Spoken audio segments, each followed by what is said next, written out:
तो हेलो दोस्तों, जैसा कि हमने पिछले एपिसोड में देखा था कि जो एल्डर लॉन्गटेंग है वो यहाँ पर होंगचेंग से कहते हैं कि हमारे लिए सबसे बड़ा खतरा तो सीतू जोंगहेंग है जो कि वापिस आ गया है। तो होंगचेंग यहाँ पे हैरान होते हुए कहता है कि क्या सीतू जोंगहेंग। वो अपने मन में ये सोच रहा था कि सीतू जोंगहेंग तो सीतू ल्योक्जिन का भाई है। जब एल्डर लॉन्गटेंग यहाँ पर होंगचेंग से पूछते हैं कि क्या तुम उसके बारे में जानते हो, तो होंगचेंग यहाँ पे कहता है कि नहीं, मैंने तो बस उसके बारे में सुना है। तो होंगचेंग यहाँ पे कहता है कि दादाजी अब मुझे ऑप्शन हाउस में जाना होगा। अब आगे तो यहाँ पे एल्डर लॉन्गटेंग कहते हैं कि क्या तुम इसे ऑप्शन हाउस में बेचना चाहते हो। तो होंगचेंग यहाँ पे कहता है कि मुझे कुछ रिसोर्स की जरूरत है, जैसे कि मैं कल्टीवेशन में यूज करना चाहता हूँ, और इसे बेचने के बाद जो रिसोर्स मिलेंगे मैं उसे कल्टीवेशन करके अब ट्रांस सेकेंडरीज के स्टेज पे पहुंच जाऊंगा। तो यहाँ पे एल्डर लॉन्गटेंग कहते हैं कि मैं बूपो को भेज देता हूँ तुम्हारे साथ, जो कि तुम्हें जुनचिंग हॉल तक ले जाएगा। तो यहाँ पे होंगचेंग कहता है कि ठीक है।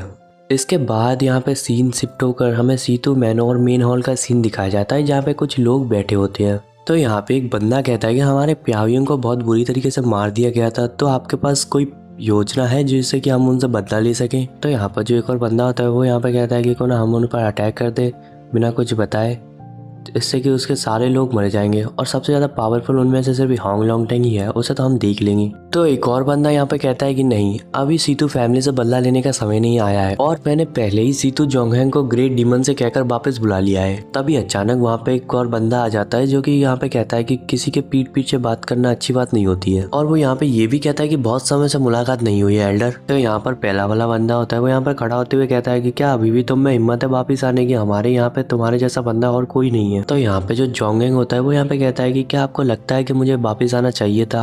आप जैसे यूजलेस एल्डर अगर इस जनरेशन के किसी भी बच्चे को बड़ा ना कर पाते तो क्या आपको लगता है कि मुझे वापस आना चाहिए था? तो यहाँ पे जो बंदा होता है वो यहाँ पे गुस्सा होते हुए कहता है कि तुम्हारे बिना भी हम होंग फैमिली को कुचल सकते हैं। तो यहाँ पे जोंगहेंग कहता है कि अगर ऐसी बात है तो हमारे सीतू फैमिली को अन्य सेक्ट के सामने उपहार का पात्र बनना पड़ेगा, क्योंकि फैमिली के एल्डर्स को यंग जनरेशन के मामलों के लिए आगे आना होगा। और तुम चिंता मत करो, जैसे ही मैं उस कमजोर होंगरे से निपट लूंगा तो मैं अपने ग्रेट डीमन के साथ वापस चला जाऊंगा। मैं यहाँ पे परिवार के लिए नहीं आया हूँ। और जोंगहेंग के जाने के बाद वो एल्डर यहाँ पे गुस्से से कुछ कहने ही वाला था, तभी अचानक वो जो एल्डर होता है दूसरा वाला, तो वो यहाँ पे कहता है कि तो अब तुम रहने दो, बस बहुत हो गया, अभी केवल वही है जो कि होंगरे को हरा सकता है। और यहाँ पे सीन शिफ्ट होकर हमें यहाँ पे लॉन्ग सिटी का सीन दिखाया जाता है, जहाँ पे मार्केट में बूपो और होंगरे यहाँ पे चल रहे होते हैं। तो यहाँ पे बूपो काफी ज्यादा खुश दिखाई दे रहा होता है। तो वो यहाँ पे कहता है कि अब बहुत समय बाद में यहाँ पे मार्केट घूमने आया हूँ, क्या आपको कुछ खरीदना है? तो यहाँ पे होंगचेंग कहता है कि हम यहाँ पे खरीदारी करने नहीं आए, हमें उस बिल को जल्द से जल्द बेचना है। तो यहाँ पे बूपो कहता है कि हाँ, तुमने बिल्कुल सही कहा, यही तो है प्रीमॉर्टल स्क्रिप्चर। वो यहाँ पे हंसते हुए चिल्ला चिल्ला के बोल रहा होता है। तो होंगचेंग उसे कहता है कि इस बात को राज ही रखना, ठीक है, तो इसलिए धीरे बात करो।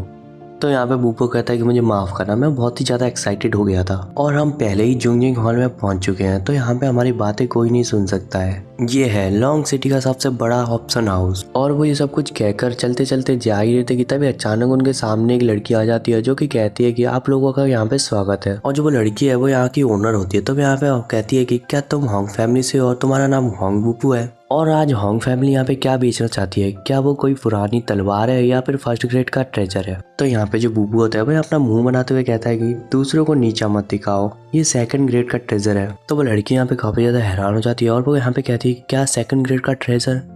ये कहीं वो डिवाइन गोल्डन लॉयन तो नहीं जो आपकी फैमिली का सीक्रेट स्किल है? तो यहाँ पे बूपो उस बॉक्स को खोल देता है और कहता है कि इसे ध्यान से देखो, ये एक प्री मॉडल स्क्रिप्चर है। और वो लड़की यहाँ पे बहुत ही ज्यादा हैरान हो जाती है और कहती है क्या ये सच में एक प्री मॉडल स्क्रिप्चर है? और वो लड़की यहाँ पे गौर से देखते हुए कहती है कि ये तो सच में एक प्री मॉडल स्क्रिप्चर है, वाह ये कितना सुंदर लग रहा है। और जब वो ये सब कुछ कह रही थी तभी अचानक बूपो ने यहाँ पे उस डिब्बे को बंद कर दिया। तो उस लड़की का मुंह जो है वो यहाँ पे देखने लायक होता है। तो वो लड़की यहाँ पे कहती है कि ऐसा मत करो, इसे जल्दी खोलो और मुझे दिखाओ। तो यहाँ पे बूपो कहता है कि इसे ज्यादा मत देखो और इसे मेरे फैमिली के सूत्रा मास्टर ने क्रिएट किया है। और जो वो लड़की है वो यहाँ पर अजीब हरकतें करते हुए कहती है कि क्या इसे एक सूत्रा मास्टर ने बनाया है? तो इसे मुझे दे दो और मैं इसके बदले तुम मेरा शरीर ले सकती हो। तभी अचानक उसे कुछ याद आ जाता है। तो यहाँ पे कहती है कि ओह सॉरी, मैंने गलत काम किया। और वो यहाँ पे काफी ज्यादा स्माइल करते हुए कहती है कि अगर वो व्यक्ति हमारे हॉल में आना चाहता है तो हम उसे अच्छा खासा इनाम देंगे, क्या तुम उसे एक बार हमारे हॉल में लेके आओगे? तो यहाँ पे होंगचेंग कहता है कि हमारे सीनियर अपनी आइडेंटिटी को रिवील नहीं करना चाहते और आपको पता ही होगा जो सूत्रा को कल्टीवेट करने वाले मास्टर होते हैं वो कितने ज्यादा कम है यहाँ पे। और इसी सीन के साथ आज का ये एपिसोड यहीं पे खत्म होता है। मिलते हैं नेक्स्ट एपिसोड में।